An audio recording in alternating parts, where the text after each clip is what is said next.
Hello everyone, कैसे हैं आप सब। आई होप आप सब बेहतर होंगे।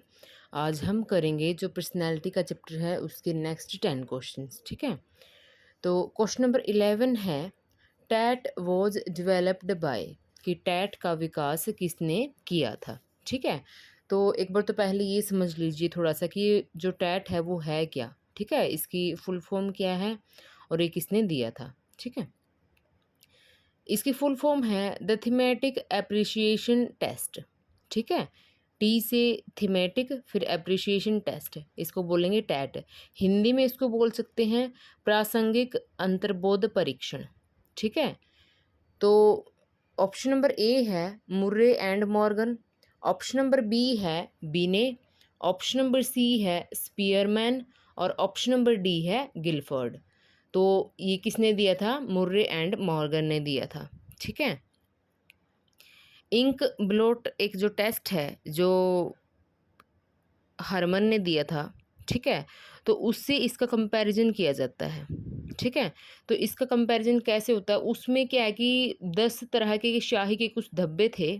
ठीक है, उसको ऐसे कागज़ को मोड़ के और दोनों तरफ क्या है कि सेम उसकी ऐसी पेंटिंग कुछ ऐसा निशान बन जाता है और उसके थ्रू जो बच्चे हैं उनसे पूछा जाता है कि इसमें आपको कौन सी आकृति दिखाई दे रही है, फिर क्या इसमें आप इमेजिन कर पा रहे हैं। ठीक है, इसमें ये फ़र्क है, इसमें पिक्चर्स दी जाती हैं आपको।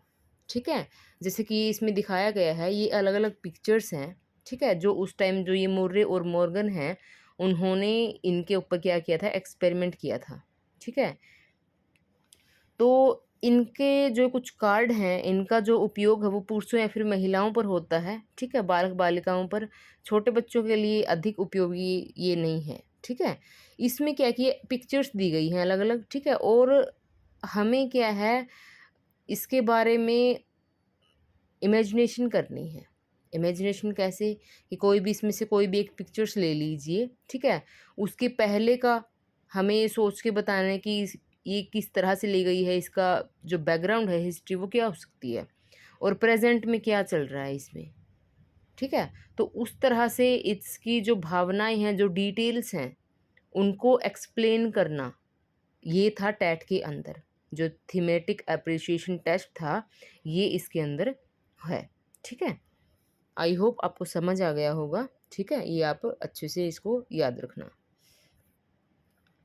क्वेश्चन नंबर 12 है, a child who prefers to work alone is generally, कि जो बच्चा अकेली कार्य करता है, अकेले कार्य करना पसंद करता है, तो वह सामान्यतः क्या होता है। ऑप्शन नंबर ए है एक्सट्रोवर्ट, ऑप्शन नंबर बी है इंट्रोवर्ट, ऑप्शन नंबर सी है एम्बीवर्ट और ऑप्शन नंबर डी है एग्रेसिव। तो इसका सही आंसर कौन सा होगा? Option number B, introvert. जो इंट्रोवर्ट पर्सनैलिटी होते हैं, जो बच्चे या फिर बड़े कोई भी, ठीक है, वो क्या है कि थोड़ा खुद में ही रहना पसंद करते हैं। उन्होंने क्या है कि मतलब जो सोशल या फिर जो समाज है, जो बाहर का एनवायरनमेंट है, उससे उनको मतलब कम ही इंटरेस्ट होता है उनमें। ठीक है, और ये दिया किसने था? जुंग ने दिया था। ये कल हमने किया भी था, Jung classification of a personality. जो जुंग का जो व्यक्तित्व वर्गीकरण है, उसके अंदर इन्होंने दिया था। उनकी एक बुक भी थी, साइकोलॉजिकल टाइप। ठीक है, इनका पूरा नाम है कार्ल जी जुंग। इन्होंने 3 तरह की पर्सनैलिटी बताई थी, इंट्रोवर्ट पर्सनैलिटी, एक्सट्रोवर्ट पर्सनैलिटी और एम्बिवर्ट पर्सनैलिटी। ठीक है, ये आप याद रखना। तो इंट्रोवर्ट होते हैं जो कि अकेले कार्य करना पसंद करते हैं।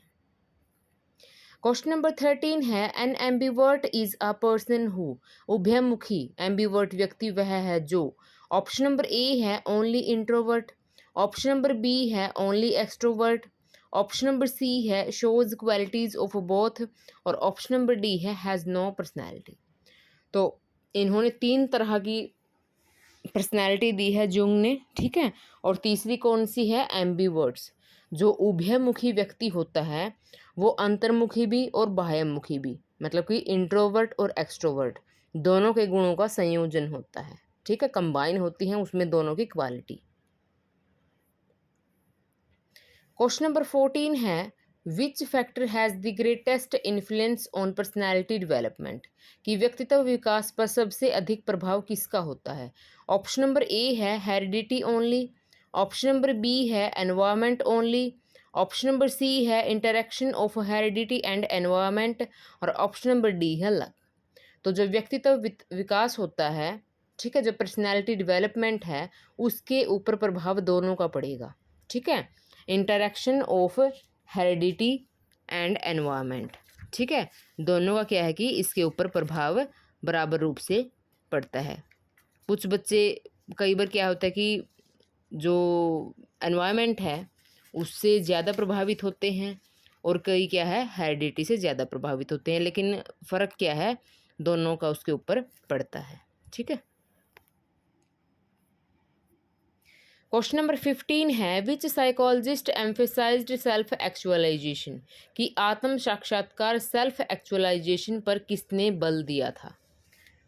तो ऑप्शन नंबर ए है मैस्लो, ऑप्शन नंबर बी है वाटसन, ऑप्शन नंबर सी है पावलव, और ऑप्शन नंबर डी है थॉर्नडाइक। तो इसका सही आंसर कौन सा होगा, ऑप्शन नंबर ए मैस्लो।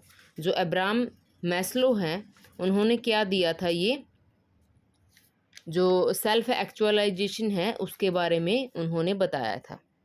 ठीक है, अब्राहम एच मैस्लो इनका पूरा नाम है, और Maslow hierarchy of needs, Maslow का आवश्यकता जो पदानुक्रम है वो इन्होंने दिया था, और इसके अंदर मतलब जो ये थ्योरी है ना हायरार्की नीड्स की, इसको थ्योरी ऑफ सेल्फ एक्चुअलाइजेशन भी बोला जाता है। ठीक है, आत्म सिद्धि के सिद्धांत के नाम से भी जाना जाता है, ये आपने ध्यान रखना है। उन्होंने ये जो सेल्फ नीड्स, सेल्फ एक्चुअलाइजेशन है, esteem need, belongingness and love needs, safety needs और साइकोलॉजिकल नीड्स, इन सब के बारे में बताया था। ठीक है, ये एक फिगर है, इसमें 5 चीज़ें इन्होंने बताई थी। ठीक है, ये आपने ध्यान रखना है, इसके अंदर अलग अलग चीज़ें हैं, और क्वेश्चन आता है इसमें से कि मान लो कि self esteem, status, recognition, strength, freedom, respect, ये सब किसके अंदर आता है, तो एस्टीम में आएगा ये। ठीक है, तो अलग अलग तरह की हैं सारी की सारी। ठीक है, मैस्लो की हायरार्की ऑफ नीड्स या फिर सेल्फ एक्चुअलाइजेशन की थ्योरी भी इसको बोला जाता है। क्वेश्चन नंबर 16 है a teacher should develop personality by, कि शिक्षक को व्यक्तित्व विकास के लिए क्या करना चाहिए। ऑप्शन नंबर ए है frequent punishment, option number B है encouraging creativity and confidence, option number C है मेमोराइजेशन ओनली, और ऑप्शन नंबर डी है कंपैरिजन अमंग स्टूडेंट्स, कि जो शिक्षक हैं, जो टीचर हैं, उनको पर्सनैलिटी डेवलपमेंट के लिए क्या करना चाहिए, एनकरेजिंग क्रिएटिविटी एंड कॉन्फिडेंस। ठीक है, जो सृजनात्मकता है, क्रिएटिविटी है बच्चे की, उसको एनकरेज करना चाहिए और उसके कॉन्फिडेंस को भी बढ़ाना चाहिए। ऑप्शन नंबर बी इसका सही आंसर है। क्वेश्चन नंबर 17 है which of the following is a central trait according to Allport, कि आलपोर्ट के अनुसार निम्न में से कौन सा केंद्रीय गुण है। ठीक है, ऑप्शन नंबर ए है ऑनेस्टी, ऑप्शन नंबर बी है love for one particular food, option number C है habit of wearing white clothes, और ऑप्शन नंबर डी है टेम्पररी मूड। तो इसका सही आंसर कौन सा होगा, ऑनेस्टी। ठीक है, कल हमने डिस्कस किया भी था, जो आलपोर्ट हैं उनकी ट्रेट थ्योरी है, विशेषक सिद्धांत है। ठीक है, इनका पूरा नाम है गार्डन आलपोर्ट। ठीक है, इन्होंने ये थ्योरी दी थी। इसमें इन्होंने 3 श्रेणियों में बांटा था विशेषक जो ट्रेट हैं उनको, कार्डिनल ट्रेट्स, सेंट्रल ट्रेट्स और सेकेंडरी ट्रेट्स। ठीक है, ये आपने ध्यान रखना है। क्वेश्चन नंबर 18 है प्रोजेक्टिव टेस्ट मेनली असेसिस, की प्रक्षेपी या फिर प्रोजेक्टिव परीक्षण मुख्यतः किसका मापन करते हैं। ऑप्शन नंबर ए है इंटेलिजेंस, ऑप्शन नंबर बी है hidden motives and personality, option number C है अचीवमेंट, और ऑप्शन नंबर डी है मेमोरी। तो जो प्रोजेक्टिव टेस्ट है वो मेनली असेस किसके लिए यूज होते हैं, हिडन मोटिव्स एंड पर्सनैलिटी। कल हमने एक पढ़ा भी था, एक फिगर भी मैंने आपको दिखाया था कि मेथड ऑफ पर्सनैलिटी मेजरमेंट की व्यक्तित्व मापन की जो विधियां हैं उसमें 4 पॉइंट थे। सब्जेक्टिव, ऑब्जेक्टिव, प्रोजेक्टिव और साइको एनालिटिकल। ठीक है, जो प्रोजेक्टिव जो प्रक्षेपी विधि है वो इसके लिए यूज की जाती है पर्सनैलिटी मेजरमेंट के लिए। ठीक है, क्वेश्चन नंबर 19 है which personality theory is most useful in counselling, कि परामर्श काउंसलिंग में सबसे अधिक उपयोगी व्यक्तित्व सिद्धांत कौन सा है। ऑप्शन नंबर ए है humanistic theory, option number B है बिहेवियरिज्म, ऑप्शन नंबर सी है ट्रायल एंड एरर थ्योरी और ऑप्शन नंबर डी है कनेक्शनिज्म।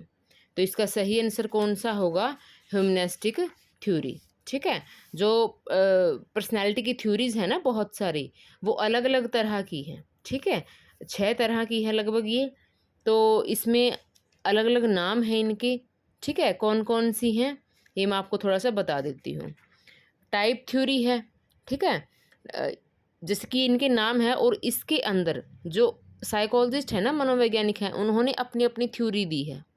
ठीक है, टाइप थ्योरी में अलग तरह की थ्योरी है, ट्रेट थ्योरी में 3 तरह की थ्योरी है, ह्यूमनिस्टिक थ्योरी जो अभी इसमें क्वेश्चन में आया है मानवतावादी सिद्धांत, इसमें 2 थ्योरी हैं, मैस्लो थ्योरी और रोजर थ्योरी। ठीक है, 4th नंबर पे है साइको एनालिटिकल थ्योरी, 5 नंबर पे है साइको डायनेमिक थ्योरी और 6 नंबर पे है social cognitive theory of personality.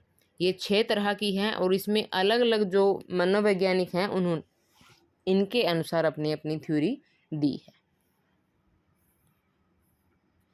Question number 20 है which statement about personality is correct, कि व्यक्तित्व के बारे में कौन सा कथन सही है।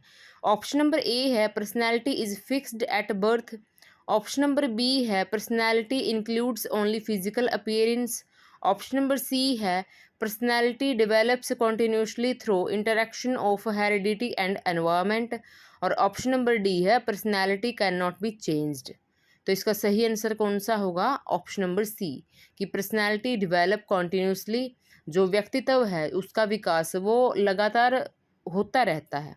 किसके through, interaction of heredity and environment, जो वंशानुक्रम और जो वातावरण है उसके थ्रू उसका विकास लगातार होता रहता है। ठीक है, ना कि ये नहीं है कि वो बंद हो जाएगा, वो धीरे धीरे विकास जो है वो जीवन पर्यंत चलता है। ठीक है, तो जो व्यक्तित्व विकास है वो भी जीवन पर्यंत चलता रहता है। ठीक है, कि एक इसमें लिखा है कि personality is dynamic and develops throughout life due to the interaction of heredity environment and experiences, कि व्यक्तित्व गतिशील होता है और आनुवांशिकता, वातावरण तथा अनुभवों के परस्पर प्रभाव से जीवन भर विकसित होता रहता है।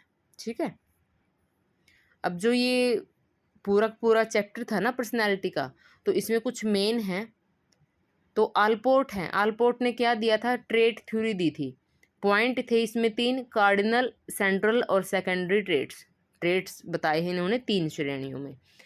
फिर है कार्ल जुंग, कार्ल जुंग ने इंट्रोवर्ट, एक्सट्रोवर्ट और एम्बिवर्ट 3 तरह की पर्सनैलिटी इन्होंने बताई है।